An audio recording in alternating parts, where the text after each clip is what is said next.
सारंगची कशी आहे ग तब्येत? म्हणजे हाताची वगैरे हालचाल झाली, पण त्या पुढे काही सुधारणा?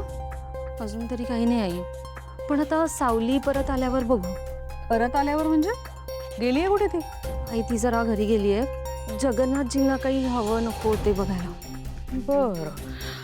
सुशीलाचा काय पत्ता? तिला फोन केला होता का नाही? ती कधी येते? केला होता तिला कॉल, ती आता येत. आई ती बघा आलीच.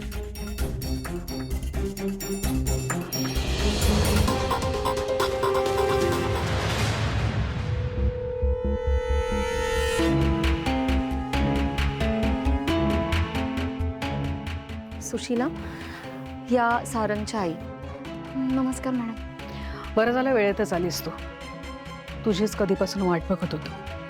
ते सारंग सरांचा ॲक्सिडेंट झाला हा ऐकून मला धक्काच बसला. माझा अजूनही विश्वास बसत नाहीये. मी त्यांना बघू शकते का? कशी आहे त्यांची तब्येत? बरी आता, म्हणजे he is out of danger, पण पूर्णपणे तो अजूनपर्यंत शुद्धीवर आलेला नाहीये.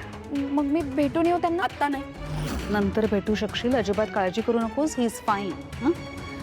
आधी ज्या कामासाठी आलेली आहेस ते काम करूया. तुला माहिती आहे ना, हा सगळा खटाटोप आपण कशासाठी करतोय? सावलीला काहीही झालं तरी सुद्धा संशय यायला नको की तू सारंगची खरी बायको नाहीयेस. तिला आपण पटवून द्यायचंय की तूच त्याची खरी बायको आहेस. ओके? आणि त्याकरता तुला सारंगबद्दल सगळं माहीत असायला पाहिजे. तुला काय काय माहिती आहे सारंगबद्दल मला सांग. माहिती आहे ना, म्हणजे सारंग सर कामात अगदी डॅशिंग आहेत. त्यांना कसली तडजोड नाही चालत. ऑफिसमध्ये किंवा बाहेर ते नाही नाही नाही नाही, ऑफिस काम त्याच्याबद्दल आपण नाही बोलत आहोत. म्हणजे मला माहिती आहे तो एक चांगला बॉस आहे, कामामध्ये खूप चांगला आहे तो, पण तुला ना त्याच्या सगळ्या पर्सनल गोष्टी सुद्धा माहीत असायला पाहिजे. तू बायको म्हणून आली आहेस त्याची या घरात. असंच नाटक करायचंय आपल्याला. तेव्हा तुझ्या बोलण्यामध्ये ना एक सारंगविषयीनं जिव्हाळा असायला पाहिजे. बायको म्हणून एक हक्क असायला पाहिजे. करेक्ट. आई, मला काय वाटतं आपण म्हणजे सारंग नेमका कसा आहे हे सुशीलाला सांगूयात का? हो सांग ना, ते खूप गरजेचं आहे.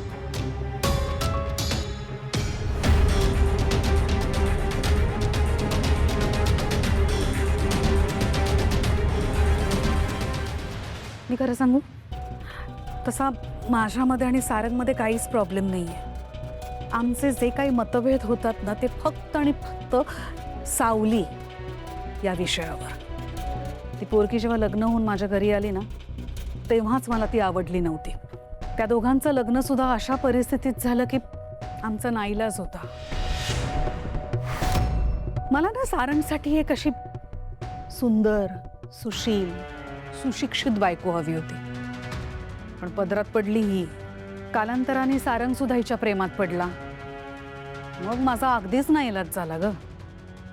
हो, आणि अजून एक गोष्ट, ह्या घरात कोण राहतं, कोण आधी राहायचं, कोण कधी हे घर सोडून गेलं, हे सगळं तुला तोंडपाठ असलं पाहिजे. म्हणजे सावलीने जर कधी तुला विचारलं तर तुला सगळं नीट व्यवस्थित सांगता आलं पाहिजे.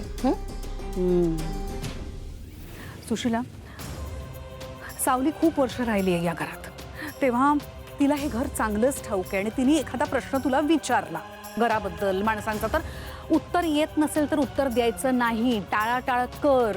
हुशारीने उत्तर द्यायला जाऊ नकोस, कळतंय का? नाहीतर पकडली जाशील.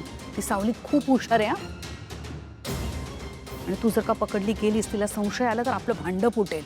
अरे बापरे, हे नाटक करायचं, एका अनोळखी घरात येऊन असं खोटं नाटक वागायचं माझ्यासाठी खूप अवघड आहे. होय, काही गडबड झाली तर? नाही होणार, काही नाही होणार.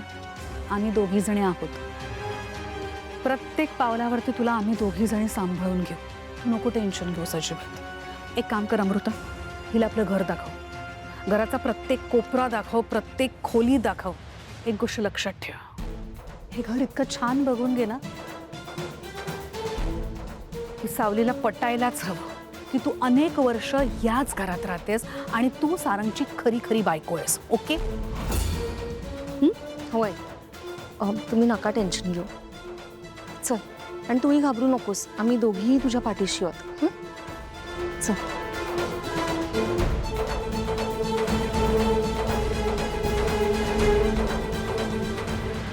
बाबा बाबा मी जेवण करून ठेवलंय. वेळेवर जेवायचं, औषधं घ्यायची, वेळेवर झोपायचं आणि अजिबात हलगर्जीपणा चालणार नाही.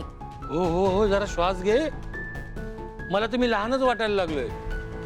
आणि तू माझी आई नाही तर सासूबाई. लहान नाही आहात तुम्ही, पण तुमच्या सवयी माहिती आहेत मला. नेहमी दुर्लक्ष करायचं असतं स्वतःकडे. अरे नाहीतर वा वा वा वा आजपर्यंत बघितलं होतं की आई बाप मुलांना शिकवतं, पण इकडे मुलगी बापाची शाळा घेते. काय करणार, वय झालंय ना तुमचं. जगन्नाथजी, तिथे तुमचा लाडका जावई आजारी आहे आणि तुम्ही त्याला एकदाही बघायला आलात नाही. बबलू दादा, काय चालू आहे तुमचं? तुम्हाला माहिती आहे ना आमच्यात आता काही नाहीये, मग कशाला लाडका जावई वगैरे म्हणताय तुम्ही? तुझा नवरा नसेल ग, पण त्यांचा लाडका जावई आहे. काय बरोबर बोलतोय ना?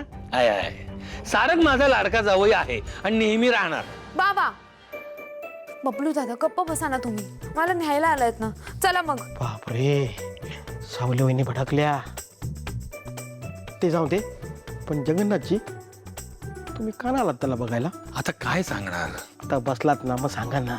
अरे बाबा, एकदा त्या सारंगला मी पोलीस स्टेशन मध्ये भेटायला गेलो होतो ना, तर त्या तिलोत्तमाची तळपायची एक मस्तकात गेली होती. आता जर त्याला बघायला घरी गेलो ना, तर ती एक तर स्वतःच तरी डोकं फोडेल, नाही तर माझं तरी डोकं फोडेल.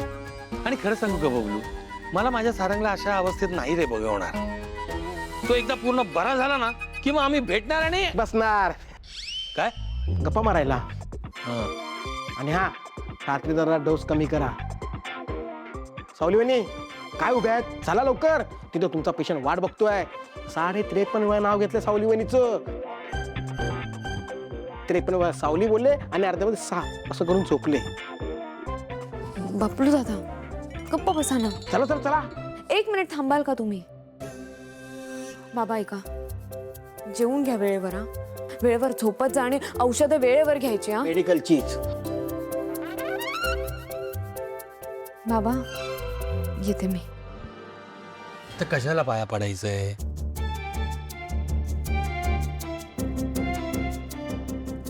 येते, बाय.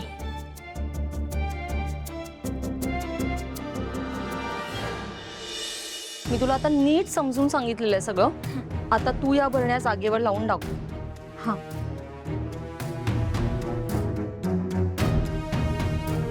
Very good. हे घे. कुठे असतो रवा? इथे सुशीला, तिकडे असतो का? आठव नीट, काय सांगितलं होतं मी? इथे हा हा, हे घे. तिकडे नाही, इकडे इकडे असतो ना. सुशीला, काय करणार आहेस तू, देव जाणे. घे. आणि जरा लवकर लवकर सावली आली ना तर. हा हा, व्हेरी गुड.